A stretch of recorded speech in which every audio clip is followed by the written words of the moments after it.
Hey, I'm Ced Hawkins. Welcome to the CedTalks Podcast. My guest today is a bright individual, very driven, and I think she's going to contribute a lot to the conversation that we're going to have on the podcast today. Right now, here is India Smith. India, welcome to the show. Hi, thank you for having me. Yeah, absolutely. I think the last time we saw each other, I was a senior at Huntingtown, and you were doing like not a speech, but it was like a conference kind of thing at CSM where I think you were in college also, but you were like talking to other high schoolers about their experience. And so that was the last time I saw you and I guess spoke with you. So this is nice. A lot has changed since then.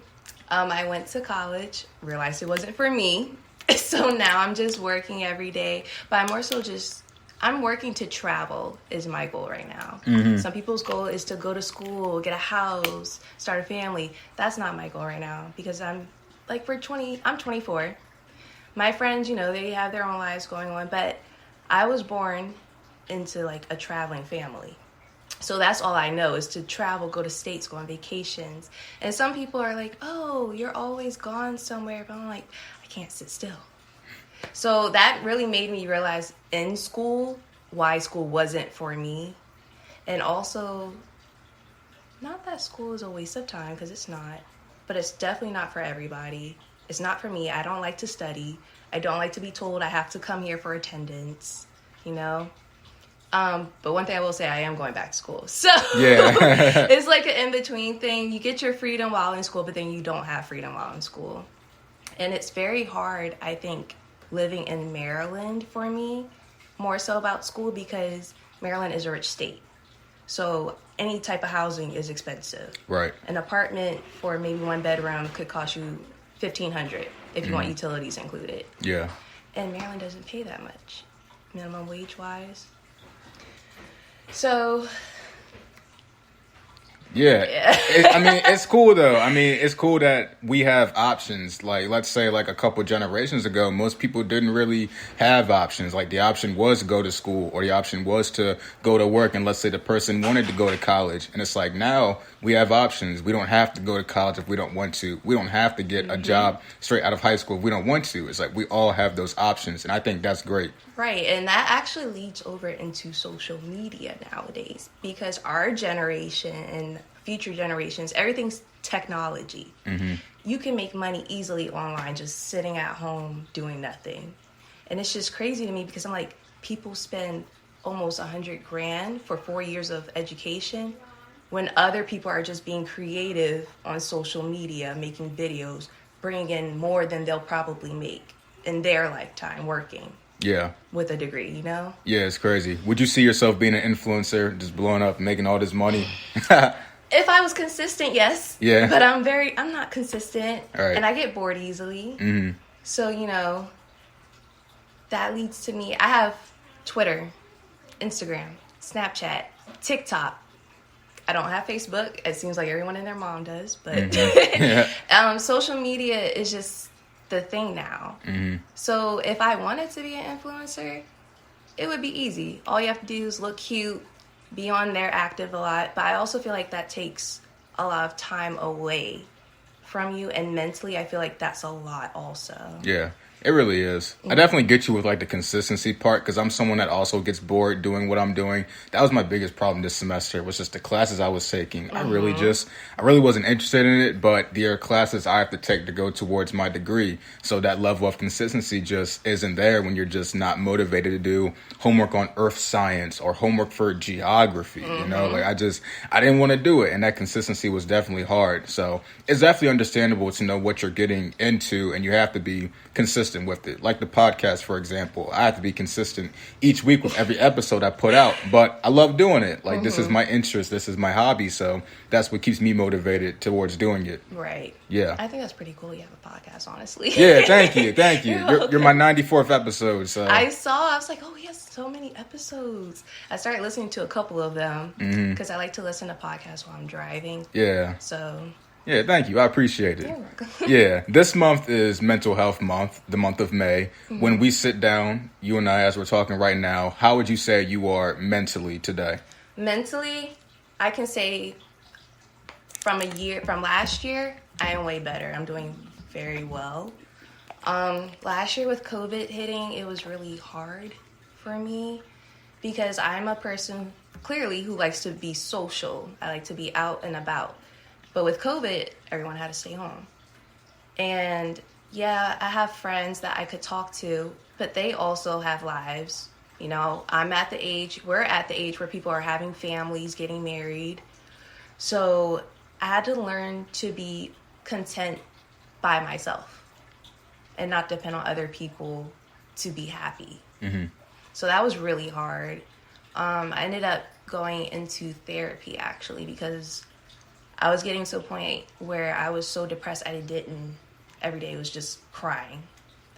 So today, I'm great. Right. That's good. Yeah. How was that experience of therapy? Because that's something that myself and it was either Madison or Taylor, probably Taylor. That's something we touched on last week on the podcast with how it really benefited her going to therapy last year and talking. How did that benefit you? Therapy was very beneficial because I was understanding why I was feeling the way I was feeling. I couldn't cope with why am I always sad, or why does everyone seem to make me so angry all of a sudden. And I know it was just me. It wasn't the people. So I would say therapy was very helpful. Definitely have to find your right therapist or counselor. Right. Because not everyone is for you. Mm-hmm. So it took me about 2 counselors to go through, and then I found my therapist, and she's been very helpful.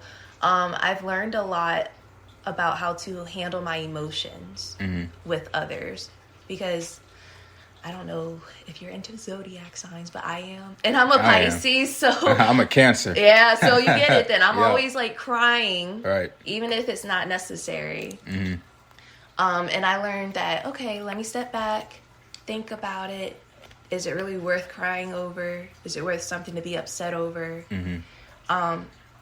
But it's helped me. And I've learned through that I developed anxiety. Mm-hmm. And I've always had a little anxiety, but I just didn't want to throw it out there because it seemed like it's a trend. Everyone has anxiety. But it depends. I learned it depends on certain situations for me. So it's very helpful. But Black people, they have a stigma about it. Right. Which is kind of sad because there are so many mental issues in the community. But if you say something, you're just automatically judged or crazy. Mm-hmm. So I try to tell everyone, hey, therapy might be for you. Even if you think that your insecurities get the best of you all the time or something. Negative thoughts all the time. That's not healthy. And I just highly recommend it. Yeah, I do too. Like, I've been in treatment, I'd say, since my freshman year of college. I want to say the spring semester is when I started, and I've always been very consistent with it. Yeah. I wish I went back in the beginning of the pandemic, but that was when I had stopped going to treatment because I was like, okay, I think I can use these tools and just better myself. And then, boom, the pandemic happens, and I didn't want to reach out to my therapist because I didn't want to feel like I needed her to, get through what I was going through. So I waited until September to go back. Like, that was 6 whole months. And it's like, I got through it, which is good and all that. Right. But really, I really wasn't my best self. Like, I just really wasn't healthy from a mental standpoint. And so, once I started going back in September, things started to get better for me.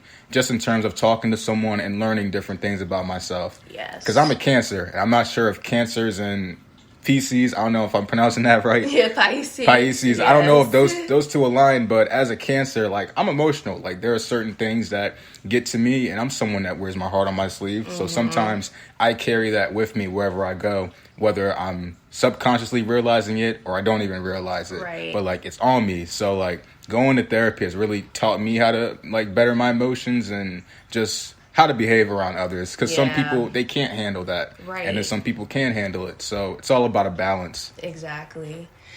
I'm a Pisces and a Cancer rising, so I'm like a double crybaby. Yeah. So I cry over every little thing. But I love therapy. School, though, definitely needed. I took it all 3 years I was in school continuously because it's just so much on your mind. And it feels like, okay, I have 5 classes, full-time student. Professors are laying essays on you. They're 400 pages in 2 weeks.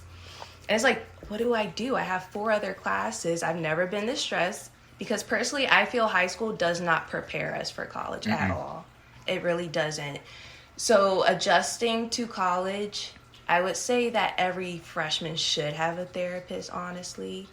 Or I know at HBCUs they're called like Big Sisters, Big Brothers or something like that. Bowie might have that, but I'm not sure. Only because I haven't been on campus yet, so I don't know what they offer. Yeah. But I think every freshman should have somebody guiding them mentally through school. Yeah. Because it's a lot. You're away from family, you're meeting new people. Some people don't like people and they're isolated. So...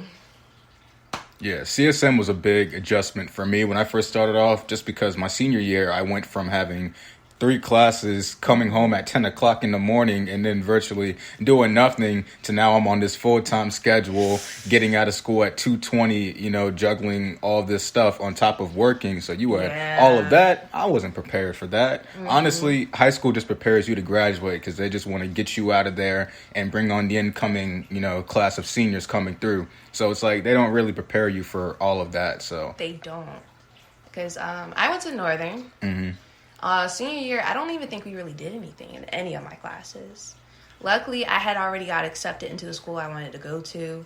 But all the rest of my friends, they were applying to schools here and there. They're like, I'm not getting in. My grades aren't that great. Blah, blah, blah. Luckily, my mom was always strictly get A's and B's. Right. So my grades were always up to par. But I think if it hadn't been for her, I also would have been getting declined for schools.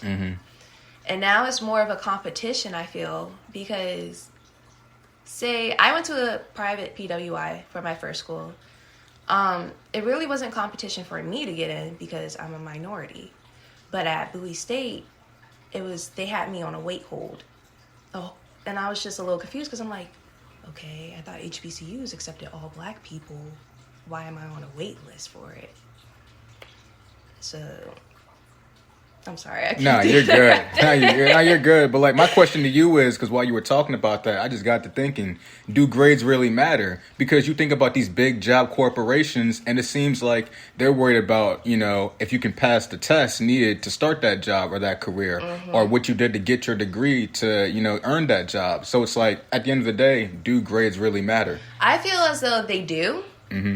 Just because based in the United States, that is how we determine your intelligence as a person.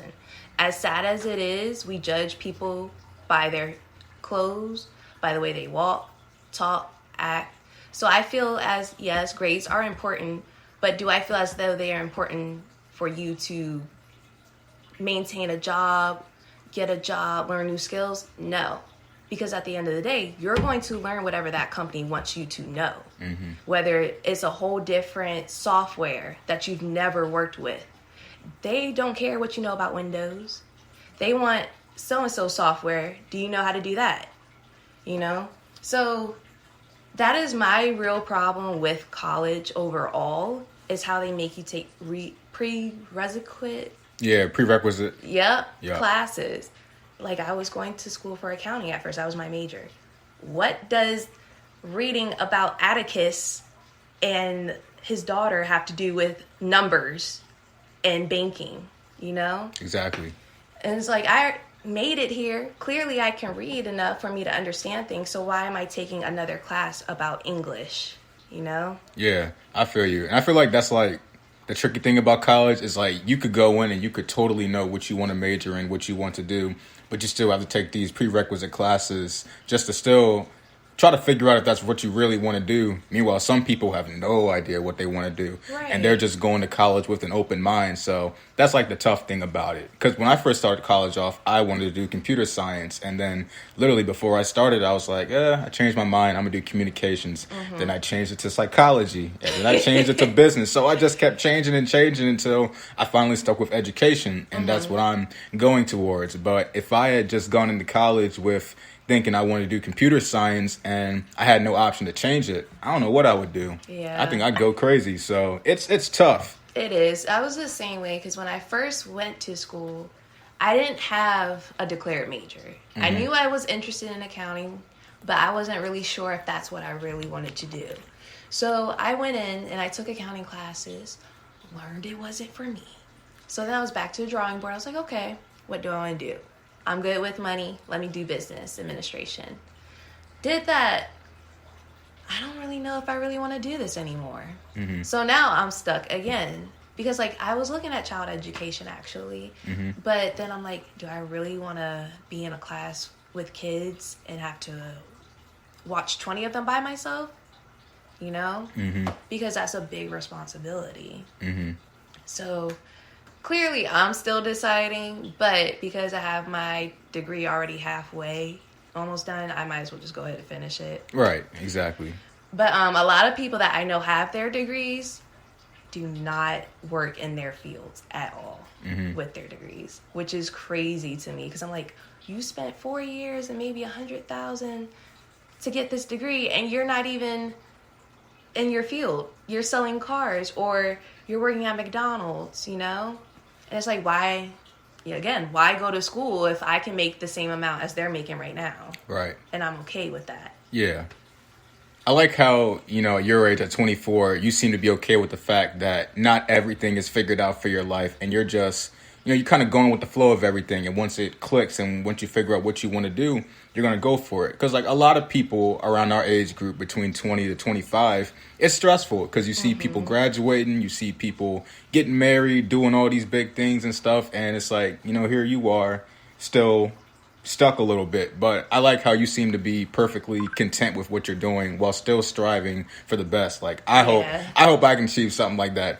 Thank you. I really think I get it from my mom. Mm-hmm. But I just feel as though your 20s should not be stressful. And personally, I'm not going to stress myself out if I know I cannot handle it. Mm-hmm. Certain situations I'm like, okay, this is happening for a reason. I don't like it. But, I know God's got it, so it is what it is. I'm going to let it go. Right. And I'm going to just keep moving on with my day. You have to. Mm-hmm. Talk to me about your life growing up here in Maryland. What was that like for you? So I am originally from Baltimore City. Got you. And then I ended up moving a couple times. Ended up moving to Prince George's County. And then I ended up moving to St. Mary's. And then I ended up here in Calvert County. Nice. When you think of like the 3 different locations, Baltimore City, PG County, Calvert County, how different are each areas? Each area is very different. So living in Baltimore City, it was, I played with quote unquote alley kids. And all I knew was black people. I went to a private school, so I did see white people. That didn't amaze me. But I was really around black people. Mm-hmm. When I went to PG, I transferred from private school to public school. That was the shocker for me. Mm-hmm. It wasn't more so wearing the uniforms. It was more so, I'm in a class full of black kids. I'm not the only black kid. And you could also tell the education difference, the levels at what I was at and what they were at. Mm-hmm. So I ended up taking a little bit of 4th grade classes because 3rd grade there is like 4th grade in private school. So that was different. And then when I moved to St. Mary's, it was a little different because I live right by the base. It was diverse enough, but I couldn't get to anything. Mm-hmm. My mom had to take me everywhere, and I hated that. So that was hard. And living 2 hours away from my grandmother up in Baltimore, my family up there, it was annoying as a kid because I'm like, I want to see my grandma every day. That's what I'm used to, seeing her every weekend. Living down here in St. Mary's in the wild country quietness, I don't like this. Mm-hmm. It's too quiet. And then ended up moving to Calvert, and that was even more of a culture shock for me. Oh, yeah. Because it's straight, white people. Right. I can recall the first day I moved here in the middle of 6th grade. So everyone already had friends.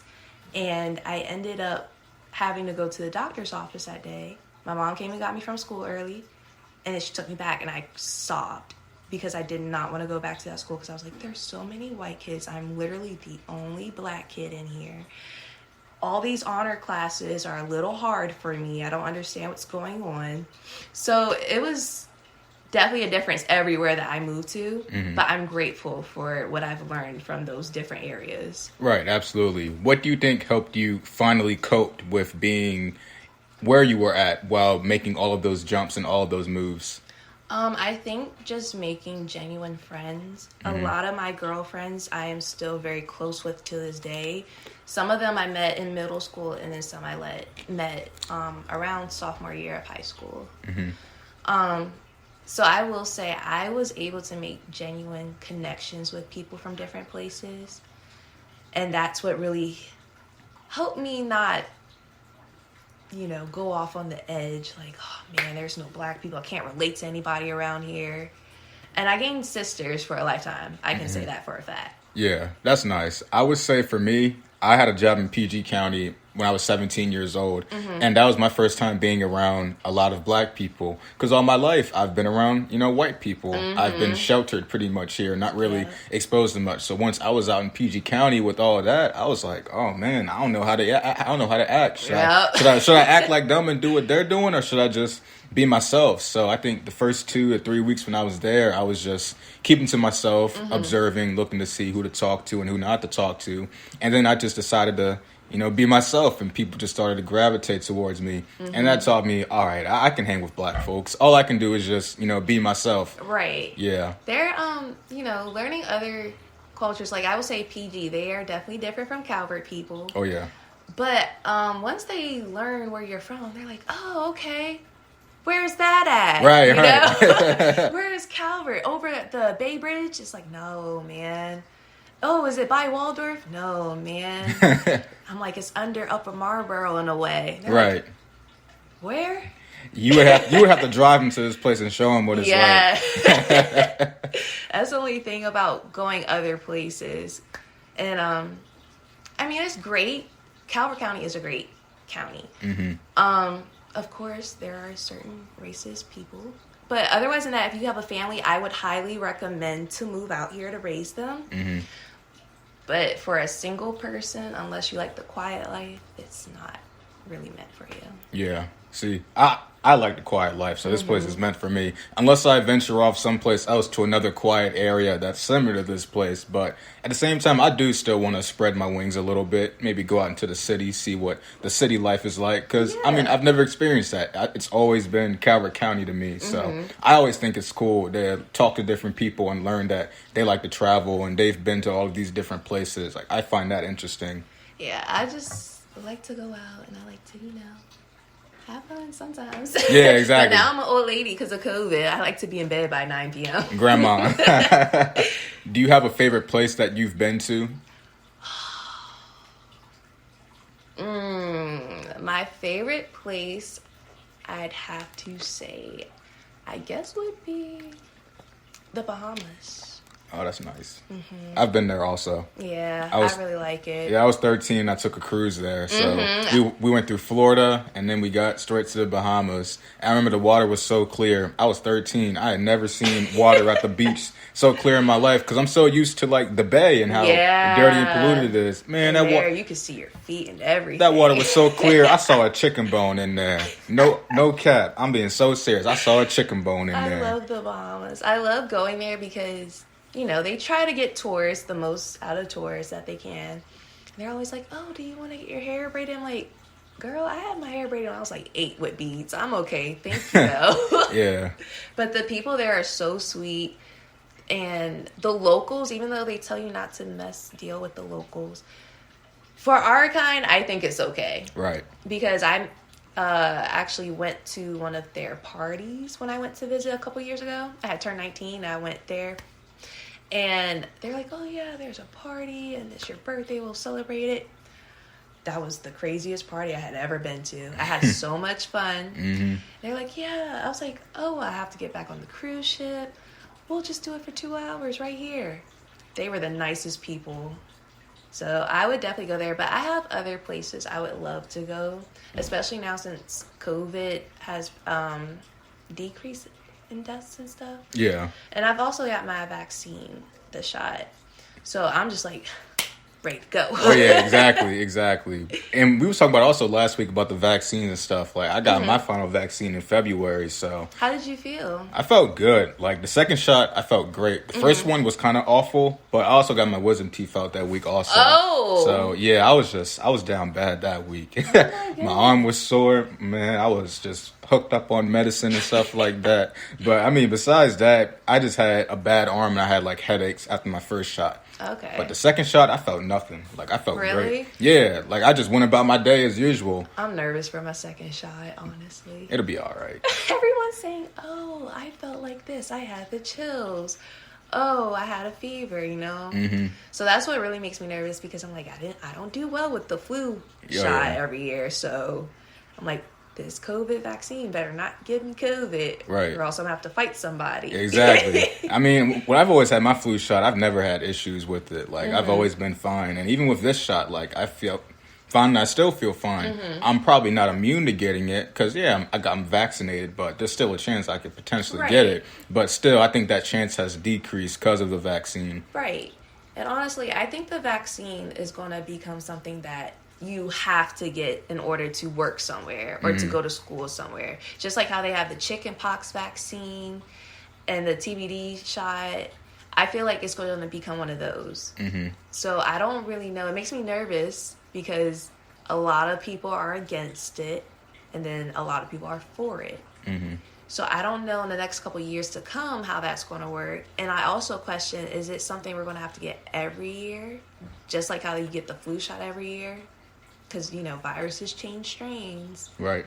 So that's what really just makes me nervous. I'm like, okay, I hope this prevents me from catching anything related. Yeah, I believe once, you know, the people who develop the vaccine and stuff, they figure out, okay, this works. People aren't getting the virus because of it. And they figure out 1 or 2 or 3 single vaccines that people can take. I feel like that's when it'll become mandatory, whether that's next year or in 2 years from now. Right. I think it will be mandatory because, I mean, I think everybody wants this virus to go away. People want life to get back to normal, but I think we still need to be cautious of where we're going out while also being proactive about getting the vaccine and protecting ourselves and other people. Right. Speaking of go back to normal, do you think we'll go back to normal? I don't think so. I don't either. I think this will be our new normal where everything is so cautious and so safe. Because if you think about beforehand, when we were in stores and when we were in public, we were so close to people. Yes. Like I look at videos sometimes of concerts. I see how close people were together. And it's like, oh my goodness, I would be that close to this person like that. This person will be on me like that. Yep. So I think this will be our new normal where everybody will be spaced out and whatnot. You're right. Mask. I see that people are lifting like the mask mandates and stuff. I'll still wear my mask. I will too. I will say in certain areas though, I might not. Amusement parks, more than likely I probably will not wear it because, you know, it's hot, sweaty. And if it's a water park, more than likely your mask's going to get ruined. Right. If I'm with like people, I'll probably pull it down like that. But if I'm just walking and then like I'm near people, then oh yeah, it's going up. Because I was in Baltimore over the weekend and me and my cousins, we sat on a bench and we just pulled it down just to breathe a little bit. But once we got back up, we just pulled it back on. But it was astonishing to just see all these different people with their masks down and just being free and open. Yep. And I think it's crazy because actually I take my goddaughter to the park and we all wear our mask whenever we go.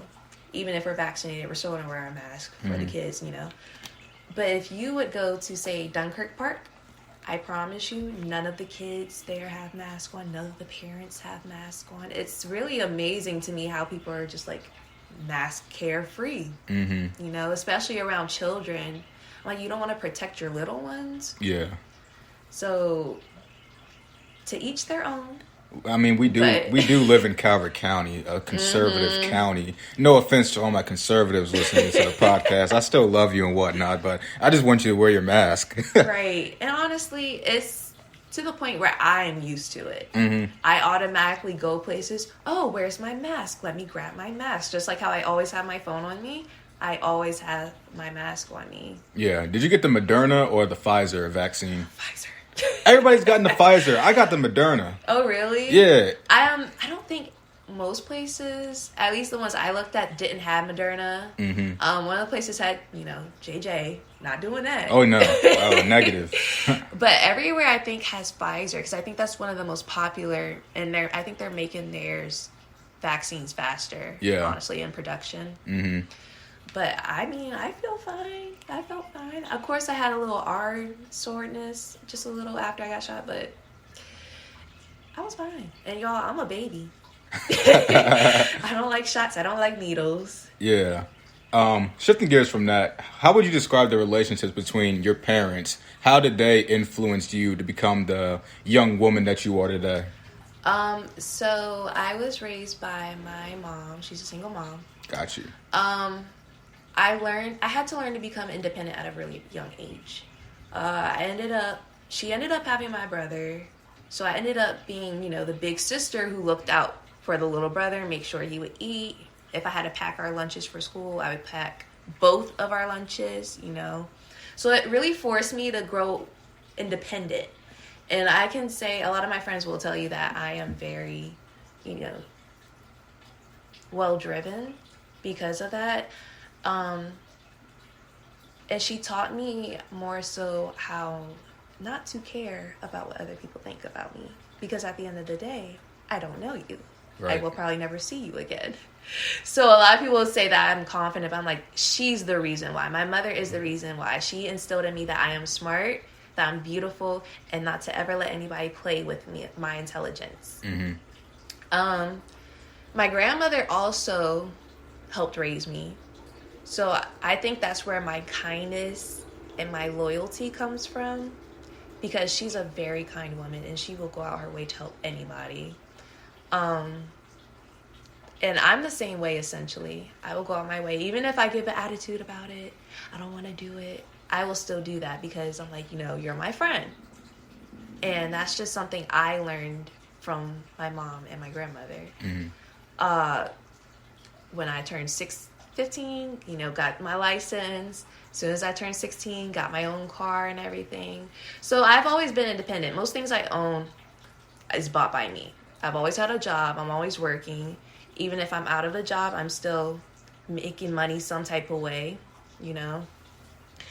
And that's just something I just gained from watching my mother, whether she knows it or not. Yeah, that's good to have those independent skills and to be dependent on yourself and not others, I feel like. Mm-hmm. Because I feel like, so many people today, they're so, dependent on others to get by and whatnot. Yeah. And it's like, what's going to happen when that resource is gone and you got to, pick things up yourself. So. Yep.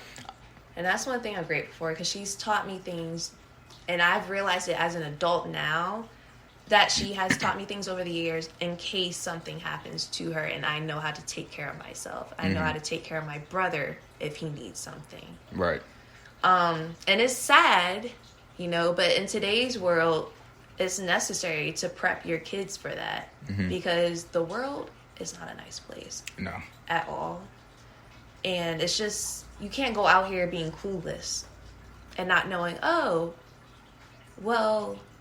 do I do this? How do I do that? And it's like people aren't going to always help you. Mm-hmm. So like you said, you can't always depend on others for helping or for information that you need to know. You have to learn how to go out there and get it yourself, how to talk to people, how to make connections with people. Right.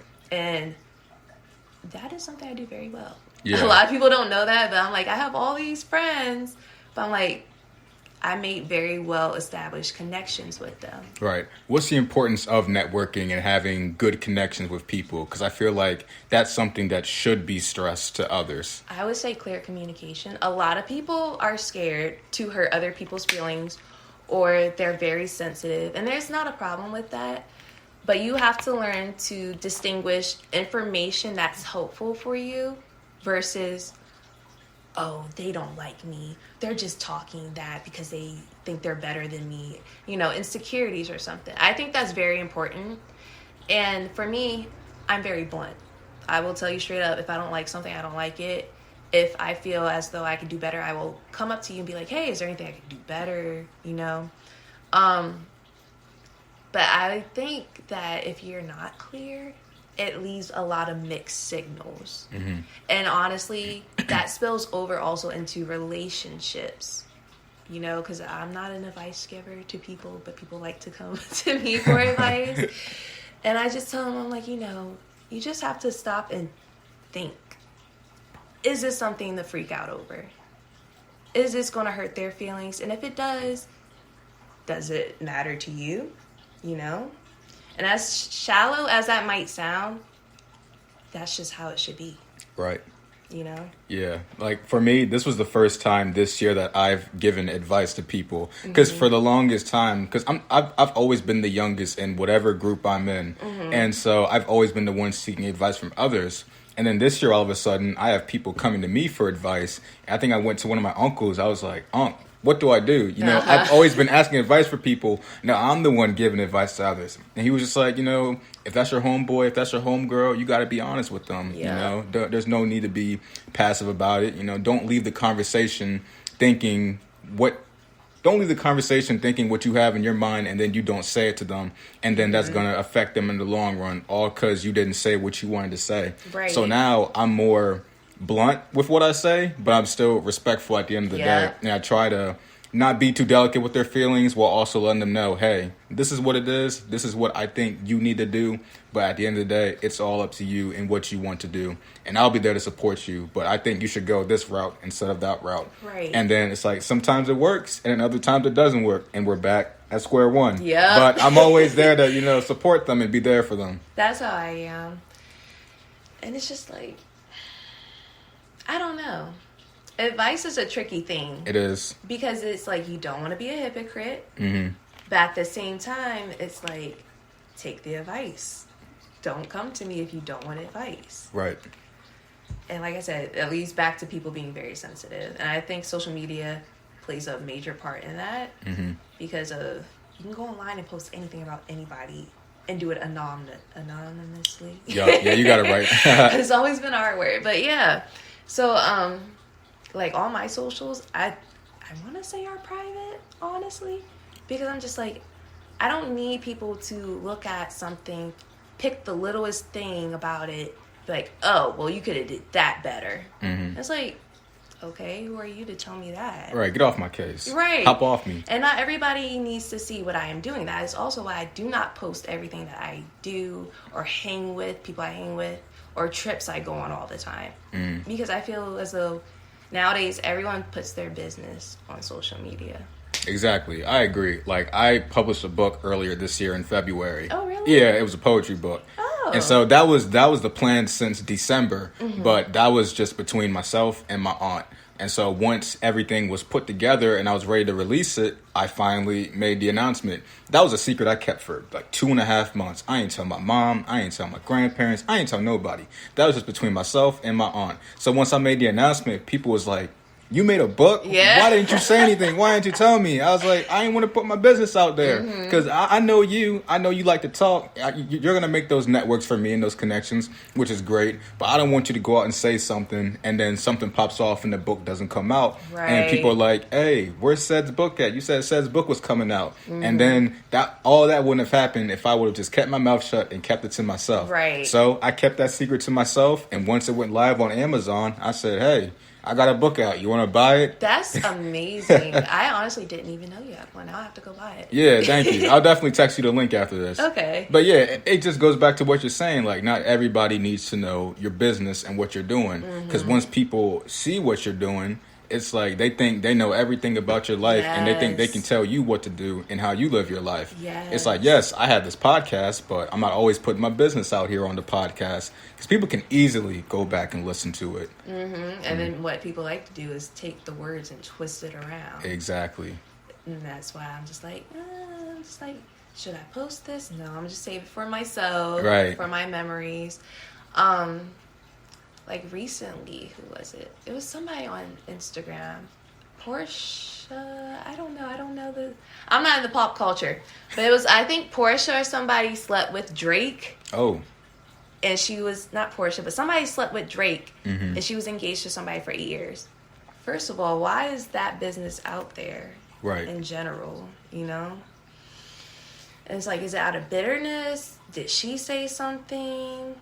Obviously, Drake didn't say anything because we didn't know Drake had a kid. Exactly. So, no, we didn't. And so that got leaked out in the rap. You're right. So it's just like somebody on that end put that out there. And I'm like, well, she probably should have never said anything to whoever, and her business would have never been out here. Right. It does no harm to Drake because Drake's a celebrity. You know, but it's not going to affect Drake, but it's going to affect her. Right. Because now everybody's like, oh, you shouldn't have slept with him. You're wrong for that. I hope you burn in hell, da-da-da. People leave really mean, nasty comments under other people's posts that they don't even know. It's crazy. And it's like, how do you judge somebody based off of an article that you don't even know? Right. And it's just crazy to me. I don't know if it's just like the hippie side of me or what. Yeah. I'm just like, that's unnecessary. Right. How would you describe your time at Northern High or in high school in general? Because I've had people on the show and they've had differing views and opinions on the high school experience. How would you describe yours?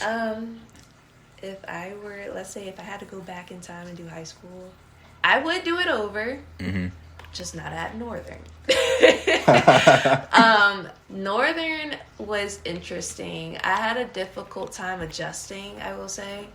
My freshman year, I still didn't really know any kids because, all the friends, they had grown up with each other, lived in Calvert all their lives, so they're clicked up. Freshman year, I didn't really know anyone.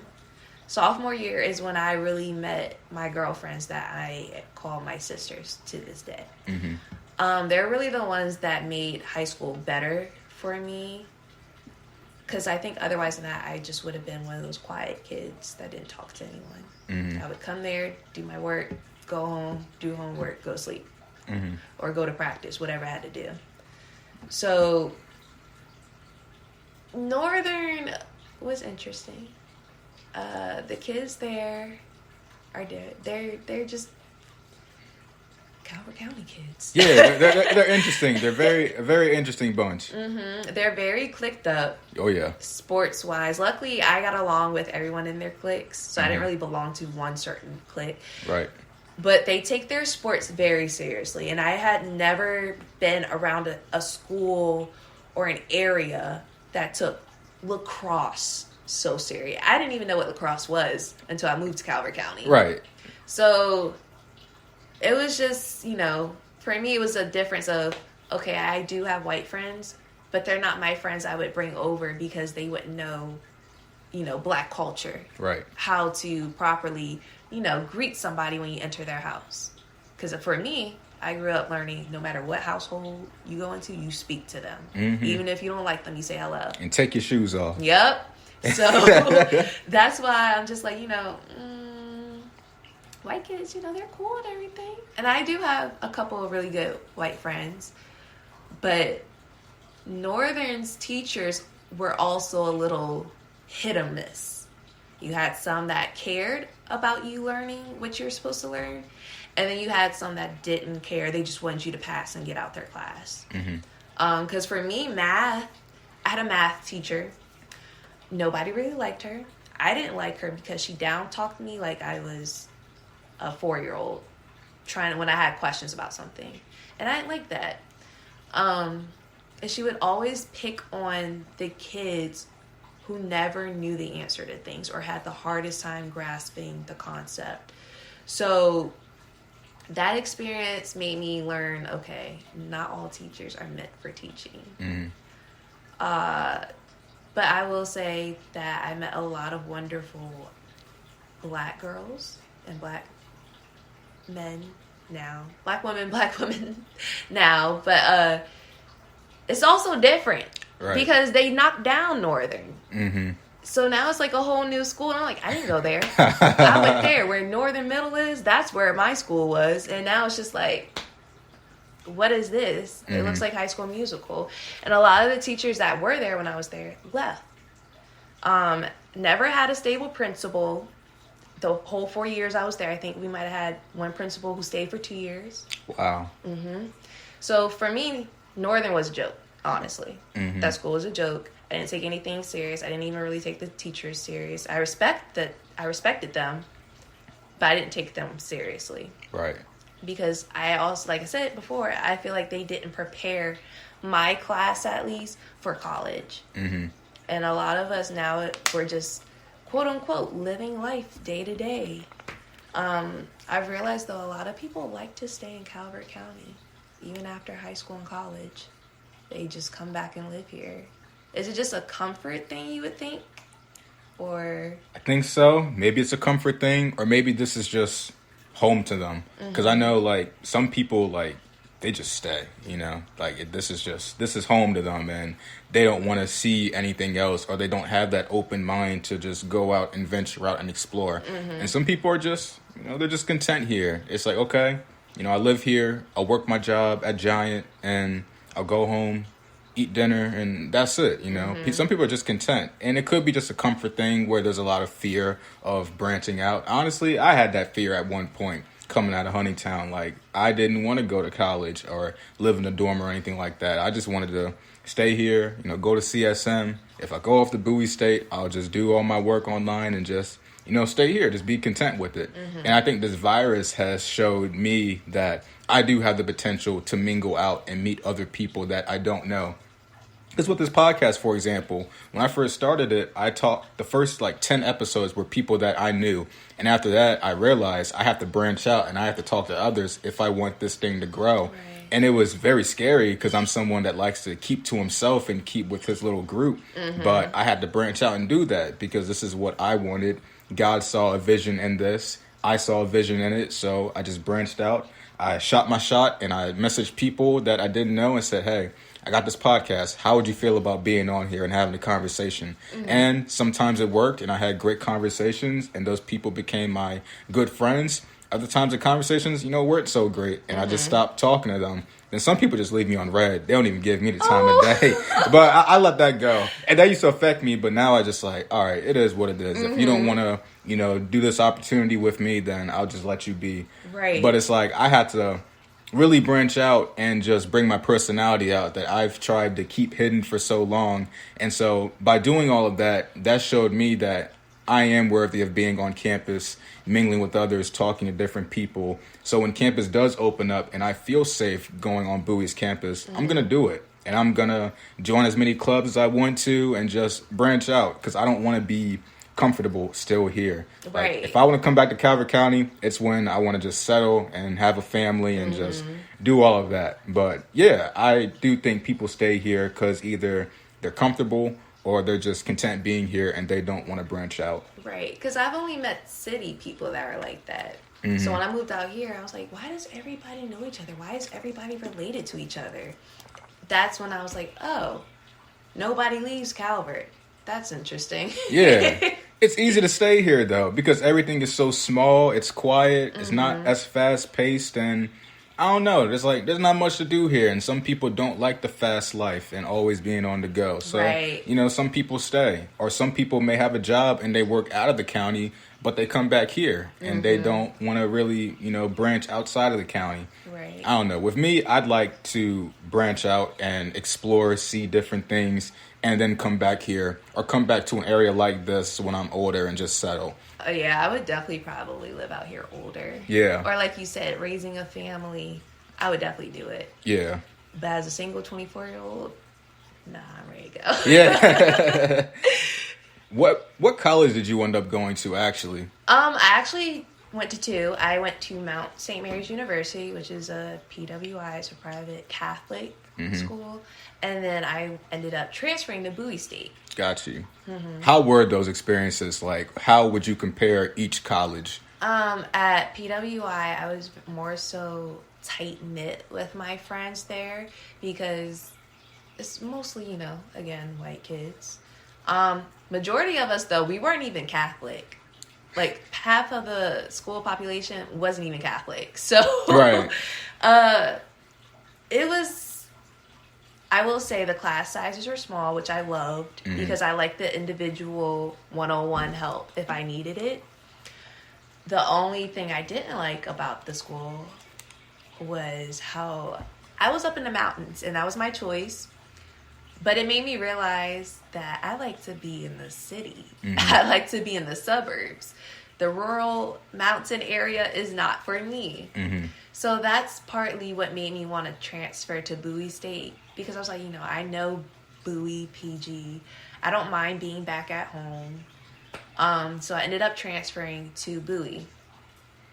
Bowie, I liked it, but I didn't like it. You know, I knew I would have to take my classes, my prerequisites classes? Requisites. Again? Requisites. I could never get it right. Prereq. We say prereq. Yeah. I knew I would probably have to take those over because coming from a private school to a public school, they don't take your credits. And I, unfortunately, did not think about that while transferring. So instead of transferring like a full 60-something credits, they only transferred 45. So I was like, okay, whatever. But I think for me, what I didn't like is how they make you take certain classes. For me, I don't care about history. Unfortunately, I know slavery and learning about my people is important. And I don't mind learning about that. But I don't want to write an essay on back in the BC times about Egypt or about Ghana. That doesn't interest me. I'm not interested in that. Mm-hmm. So I think that's partly why I was like, I don't really know if HBCUs are for me because I don't really care for this type of stuff. And I know it's a factor. You learn about your people. But it's not me. Right. And I think that was the issue for me picking what schools I wanted to go to because I'm like, okay, I'm used to diversity. I want white people and Asians around the campus. But at the same time, I like my only black people, you know? And along with picking, black people sometimes comes with certain, honestly, BS. And I had a lot of that when I went to Bowie, which unfortunately made me want to drop out. Because I was just like, I'm not going to keep putting up with this. You guys are telling me I have another 4 years. Like I'm a freshman again when I should be a junior. But overall, though, I will say Bowie is a great school. The teachers, some of the professors are very nice. They're like the bomb. I can remember at least 2 professors I had that actually cared about their classes, their students. He learned our names. He called on us like we were in like high school, which I actually liked because I'm like, okay, he's not up there just lecturing, not caring if we understand what he's talking about or not, So I will say Bowie State is a nice school. It's not that big. A lot of people think it would be bigger than what it is, but it's not. Right. So you would be surprised. When you get there, you'll be surprised.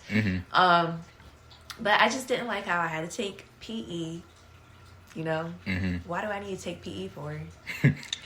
And then it was just certain classes I was not a fan of at all. Yeah. And then for some classes, I guess they don't have enough students or professors, and I couldn't even take some of the ones I needed because, there's not enough students.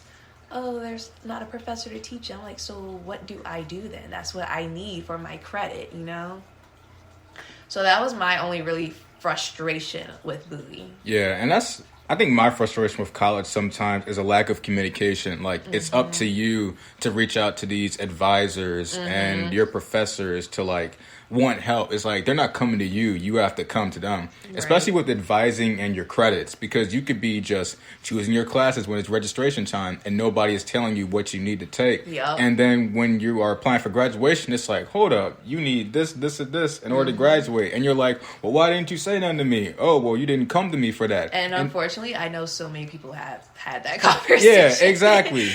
I'm glad I went to CSM because I've had instances where I've had relatives that went to CSM and they thought they were ready to graduate, but it turns out they were missing X amount of classes they needed in order to graduate, and that set them back a year. So immediately, my first semester as a freshman, I was always in the advising office to the point that I would walk in, hey, Cedric, how you doing? I'll be like, can you help me like plan this stuff out? Because I want to get out of here within 2 years. Because you say you're going to be in community college for 2 years, but that's a lie. Because if you're not on top of what you're doing, you could be at CSM for 3 years, 4 years, just going for your associates, all because like you could be going for one major, and then after 1 year, you can say, oh, I don't want to major in this anymore. I want to change it. So you change your major, and it turns out you have to take even more classes to get your degree for that major, and that just holds you back. So I got my associates in arts and science. Congrats! I got it last year in May. Okay. Yeah, I realized I wanted to do education. I could have easily changed my major to education.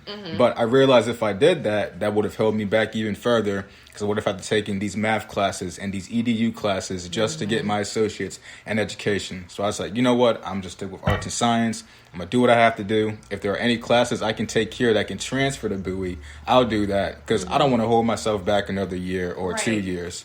Honestly, if I could go back for college, I would have went to CSM because I was undecided for my major. Yeah. I think though, because my mom was the first generation to go to college, she was just really excited for me to take that step also. But we had, I had discussed with her. I was like, I don't really know if school is free. She's like, well, if it's not, you can come back home, whatever. But coming back home means coming back in debt also. Right. So that's the only thing I would say. If you don't know your major, what you want to do, go to community college first. Yeah, and community college is not a bad thing. Like, It's it has really such not. a bad rap and such a bad stigma about it, and it's really not a bad thing because if you don't know what you want, you can take a couple of classes for a semester and figure out what you want to do. And if you realize after one semester it's not for you, then it's like, okay, well, maybe I should just get a job and just go straight to the work unit and build myself up. Because most people make that mistake of going off to a university and then they have to come back home and then go to community college when they should have done that the first time. But there's so much hype to attending university, the parties, all that stuff. Like, all of that is so appealing. But at the end of the day, it's all about the work. Like, that's what matters the most. Exactly. And that's why I try to tell everyone that applies to school. I'm like, don't go to school if you don't know exactly what you want to do. Right. It's okay not to know, but don't waste so much money attending a university and then you're like, I don't think I want to do this anymore. Yeah. I think one example, this was actually a smart example. Like, this one dude, we had a sociology class together and he showed up for like the first month and a half, and after February, he just stopped showing up. We'd be like, hey, where's the dude at? Like, he just didn't show up. We had this big project worth 200 points, and he didn't turn it in. And he never presented the project. He never showed up. And he showed up on the day of the finals, and we were like, dude, like, where have you been? Right. Oh, I've just been, working. My parents pay for me to go here, but I really don't want to go here. Like, I just want to work, but my parents pay for me to take these classes. So I was just sitting there like, so you're wasting your parents' money by going here when you can tell them that you just want to work. And that didn't make sense to me. But I think he ended up leaving community college and now he's working his job and whatnot. But I just think that's insane to waste all of that money on something that you don't want to do. Right. But at least he went to community college and he didn't go to a university spending like 50 or 60 grand on it. That's honestly what I did, kind of. I went to school and I went to my classes, I was doing fine. But then at the same time, I was partying, I was drinking, I was being the typical college student, doing assignments last minute, not caring if I got an A on it. So I think that's definitely a scam. College scams you that way also. If you were to go back to college, what would you major in and get your degree in? Honestly, probably just childhood education. Got you. Because I do love kids. I always, how they used to make you take the test, what is it called? Career test. Yes. That I took when I got there. And for some reason, no matter where I take these career tests, I always get a guidance counselor. So I did consider that for a little because I was like, maybe I should just be a guidance counselor. I'm good with kids. I like talking to kids. But I'm like, no, because I'll talk to them like they're my own kids. And I'm just like, why aren't you in class? You need to take yourself to class. So, but I think childhood education, I would definitely do it. Nursing isn't for me. I can't stand needles. I don't want to prick nobody. Right. And I don't care about science. Math isn't for me, unfortunately. Yeah, that's for a lot of people. I wish I had that skill, though, to be, like, so good at math. I do, too. And I'm just like, try to help one of my friend's daughters with her math homework. They're doing fractions. They're mixed fractions and whole fractions. I am looking at it like, I can't help her, man. I don't know how to do fractions. Fractions and me don't get along. I don't get it. Right. Yeah, I work at a daycare now, and I mainly work with like the kindergarten and first graders, sometimes second graders, but I'm so glad I'm doing that kind of math instead of like third, fourth, fifth grade math. That math is so complicated. They've complicated math so much. They have, and it's astounding to me because I'm just like, in 6th grade, I was barely kind of learning algebra, being introduced to algebra. 6th grade, they having equations with fractions and variables together, and you gotta find P. Right. I'm just like, how am I supposed to separate this? Exactly. I don't understand. Right. So I think the future generation, though, is going to advance our world, honestly. I think they will. Because they are learning so much so young. They're so tech savvy. I don't even know how to work Zoom. Really? I'm not the best with Zoom. I really don't understand it. I'm not really tech savvy. Wow. Yeah, but one of my friends, their kids, you just click on this, that, and the third. I'm like, how do you know this? Exactly. Yeah. I'm like, you're only 8. I don't even know this. I'm 24. Right. So it makes me excited for future generations because, I'm like, what other technology can we get in the future? And I'm just hoping that they are able to grow up and find cures to stuff. Yeah. Like cancer and other diseases. Because I'm just like, our generation is doing a lot. I feel like our generation is starting to make that beginning change. But we have a lot to still go. Yeah. And I have more faith in the younger generation. Yeah. That hopefully by then, by their time, when they get to our age, life will be better. The world hopefully will be better, Yeah, I agree.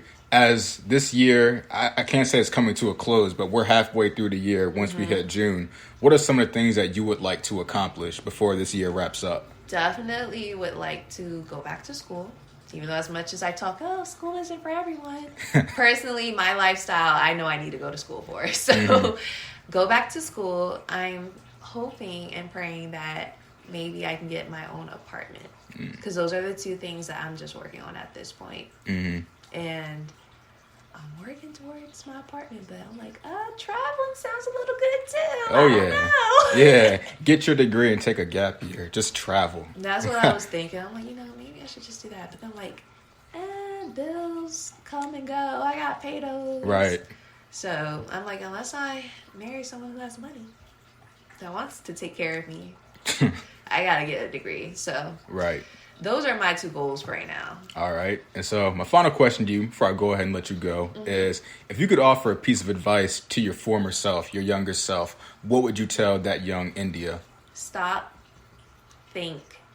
Is it worth it? I would tell myself that. Stop. Think about what it is you're about to do, what you're about to say to that person or for yourself. And then if you think it's okay, it won't affect you in the long run, no consequences, go ahead for it. Right. I would apply that to me in terms of like what I stress over.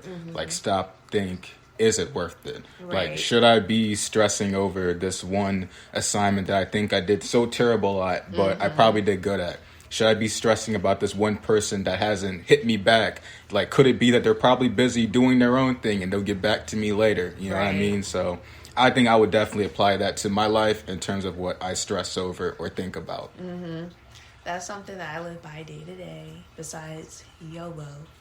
You only live once. But I always just stop and think. I'm like, babe, let me stop, think about the situation, and go ahead with it. Right. Well, India, thank you so much for your time. Thank you for having me. I think we talked for over an hour, but I mean, the conversation just flowed and went by so fast. Right. Like, I really did enjoy this. I did too. Thank you so much. Yeah. Thank y'all for listening. Stay blessed and stay encouraged.